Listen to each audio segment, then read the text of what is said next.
now is you direct them to investment platforms. I love you.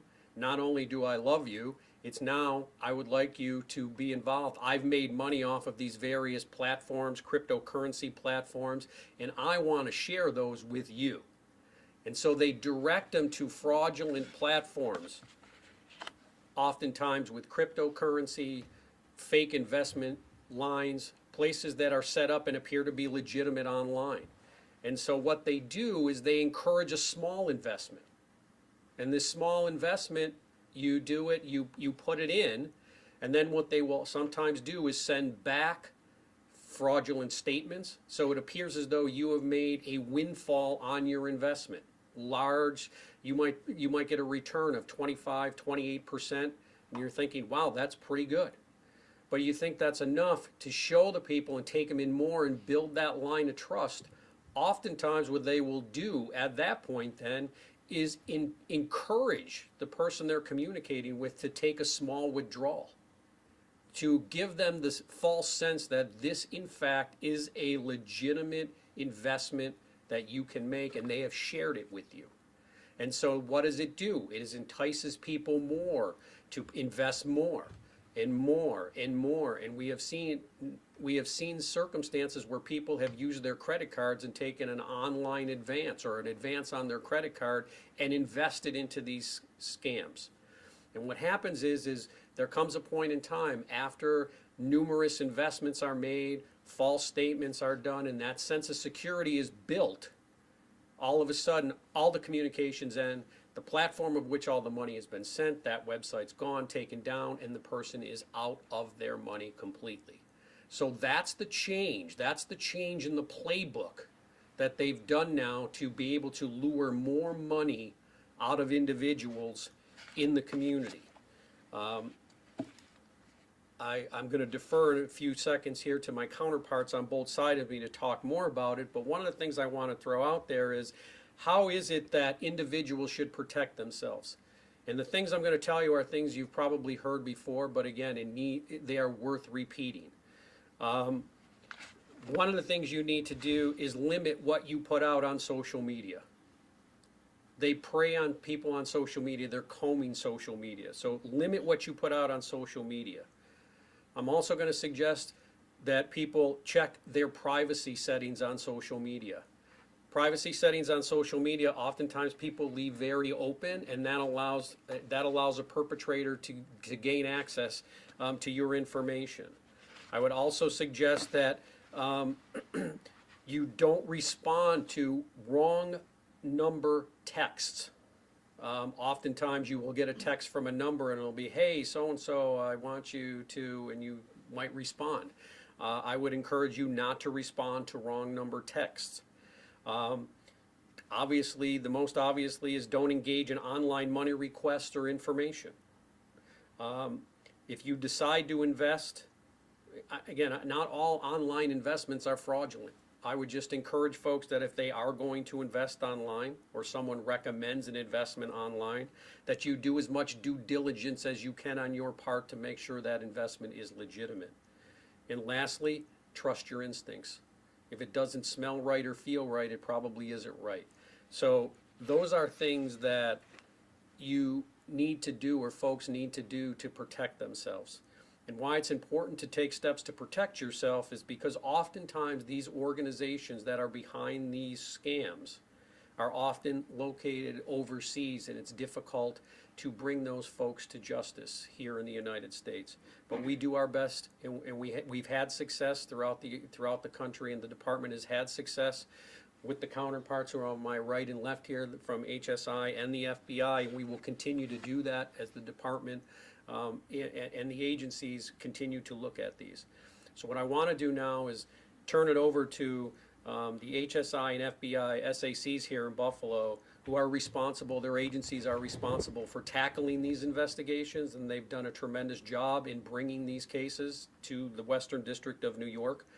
And they're also going to talk to you a little bit more how these, there's a term of art that I believe that will be shared with you of what these romance/investment schemes are known as. That's not very flattering with Valentine's Day being right around the corner, but needless to say, you will learn what that is. You will also learn from both of my counterparts here how AI has now been utilized. We've all heard about AI as the new place to be, and the new media buzz, and how AI now is being utilized to facilitate these scams. And lastly, they will both share with you what should be done and what you can do should you or someone that you believe is part of or has been part of such a scam. So right now, I'll turn it over to Erin Keegan from HSI, and she can address you. Thank you, Mike, and good morning. My name is Erin Keegan. I am the Special Agent in charge for Homeland Security Investigations in Buffalo. With Valentine's Day quickly approaching, many might be seeking connection and companionship online. Unfortunately, this season also brings an increased risk of romance scams, one of the most ruthless being the scam referred to as pig butchering. The name is as disturbing as the crime itself. These scams are not just financial crimes, they are calculated attacks on people's trust, emotions, and livelihoods. Criminals, also often posing as caring partners, will solicit victims on various platforms, as Mike mentioned. They'll send you text messages or Facebook messages. They want to connect on dating sites, or they solicit through online investment platforms. This scam's name comes from the way that these predators fatten up their victims, encouraging larger and larger investments before slaughtering their hopes and stealing every dollar. This matters to all of us. The reality is these scams target everyday people and anyone can be a victim. Victims have lost life savings, taken out loans, and involved family members and friends, all because they believed they were investing in a trusted partnership. The emotional toll is significant, and many victims feel embarrassed or ashamed, making it harder to come forward. The HSI mission establishes a robust framework to combat pig butchering financial fraud. By harnessing cutting-edge technology, strengthening public-private partnerships, and deepening international cooperation, HSI, in conjunction with our federal, state, and local partners in the Western District of New York, is leading efforts to disrupt transnational criminal organizations, protect victims, and preserve the integrity of financial systems. These coordinated actions reinforce HSI's commitment to addressing complex financial crimes and safeguarding national security. If you think you or someone you know has been targeted, act quickly. Time is of the essence in these cases. Stop all contact with the scammer, talk to someone you trust, and report it to law enforcement or the FTC immediately. Never send money to someone you've only met online. Like Mike said, if it seems too good to be true, it probably is. Thank you, Mike. Yep.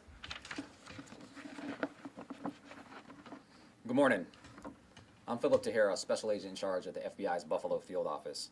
February is a great opportunity to share awareness about confidence fraud and romance scams. However, these scams happen all the time and all too often. That's why we're here today, so you and your loved ones do not become victimized financially or emotionally. You've heard examples of romance scams, but there are new concerns.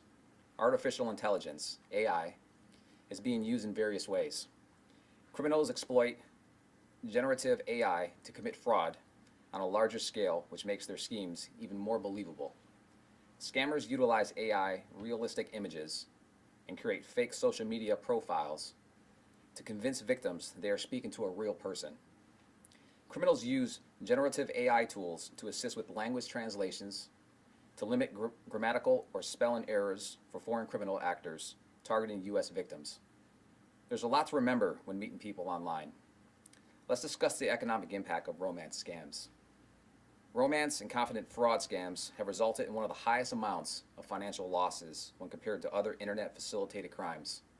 In 2024, confidence and romance scam victims reported losses of approximately over $672 million. This is according to the FBI's Internet Crime Complaint Center, commonly referred to as IC3. According to the IC3, in 2024, approximately 59,000 Americans fell victim to various scams and fraud schemes. A significant number of these scams focused on emotional manipulation, from romance-related scams, and increasingly from investment fraud. Unfortunately, there are many cases that go unreported to the FBI or other law enforcement. Many times, victims are emotionally attached to the individual with whom they believe they are in a relationship with. They may also feel embarrassed or too humiliated to share their victimization with anyone. Regardless of the scenario, the FBI strongly encourages anyone who has been victimized by this fraud or unsuccessfully targeted to report it. If you suspect an online relationship is a scam, stop all contact immediately. If you have already sent money, immediately report any transfer of funds to your financial institution. You can also file a complaint with the FBI's IC3, which you can reach at www.ic3.gov. And also, be sure to contact your local field office or law enforcement agency. The more information the FBI has, the better we can protect people from these frauds in the future. Thank you. Open up if anybody has any questions. Yeah, you mentioned how these can be difficult to investigate. Can you just expand on why that is? Without going too far into the weeds, is sometimes these criminal organizations are based in countries that aren't friendly to the United States, and so they're not inclined to encourage or turn over folks that do that, and it makes it difficult. So that's one of the reasons why it's important that people take the appropriate steps to protect themselves, because at the end of the day, we might be able to identify who that person is, but we'll be able to bring them here. We will take every effort and step, as my counterparts will do, to bring that person here, but we have to operate within the confines of other countries' laws and regulations as well. So it's very important, and I will just add to the fact that oftentimes we've recently had a couple civil recoveries where we've been able to trace the money to an account that's based here in the United States, and we have taken civil action to seize that account, knowing that there's been fraudulent proceeds deposited in there, and we've taken the initial step or the aggressive step to at least lock the money down and then secure that account and then try to get as much money back to the victims as we can, who we know were the victims whose money ended up into that account. How much are you seeing here in Western New York in your district? I mean, the city of Buffalo is very poor, poverty-driven.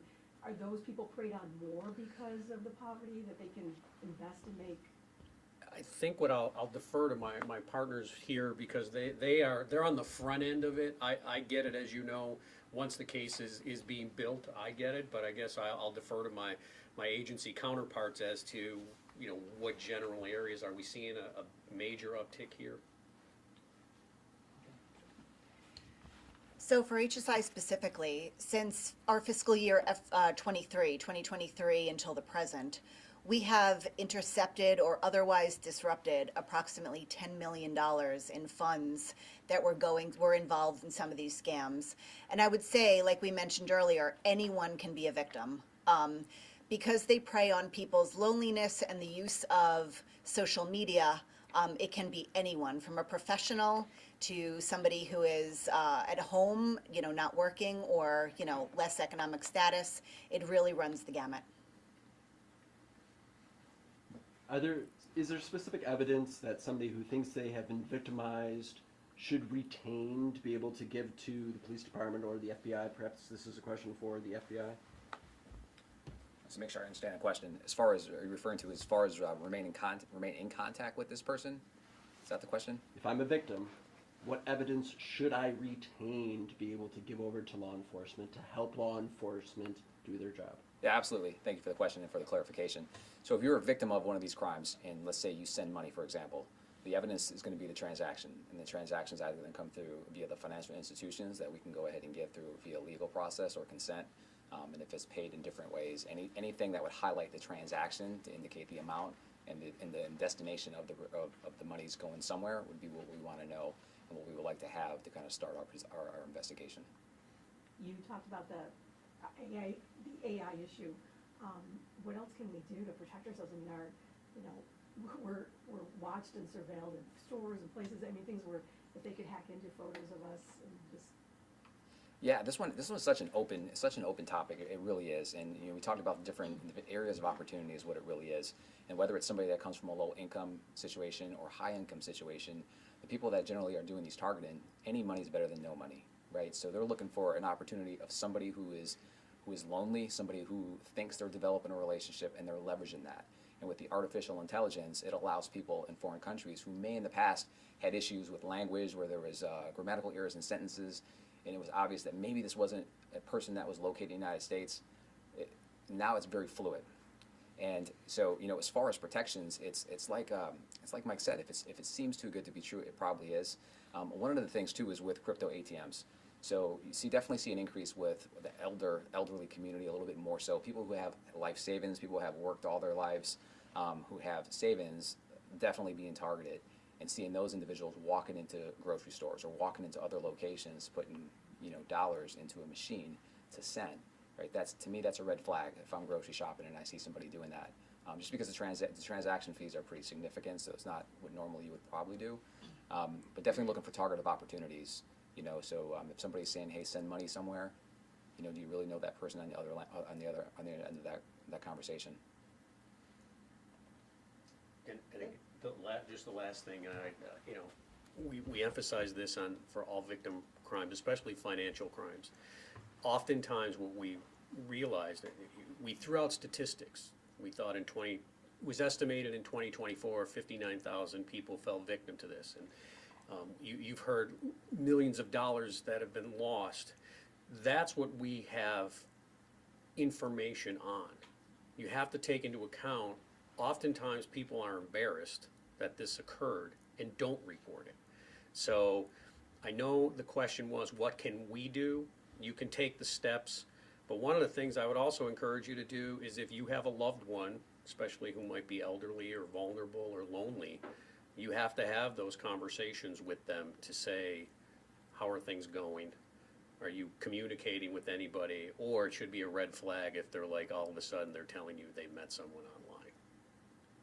Some steps should be taken to make sure. I'm not saying it's nefarious, that's not what I'm saying. It's worth some additional questions, is how I look at it. Thank you. Thank you. Can you just, I'm sorry, say or spell your names for us up there? Me or those two? The two of them. Just in case, it'll be helpful, thank you. Oh, Ed Mike for us all, please. Yeah. We want to make sure we attribute it correctly. I appreciate it, so I'll make sure I get the spelling right here. So Philip, and last name's Tejera. And you are the, Special Agent in charge of FBI Buffalo Field Office. thank you. Thank you. Erin Keegan, Special Agent in charge of the Homeland Security Investigations Field Office in Buffalo, ERIN KEEGAN. Thank you. We appreciate the formality. Happy Valentine's Day. You're dressed for it, Barb. What's that? You're dressed for it. I know, and I said it was not on purpose. I feel like I'm too cheesy. I'm not sending Barb any money. Yes, now everybody give me money. Pay me for your story. What was that called? That was payola back in the Play My Record. Oh my God. Remember? Oh, it's crazy.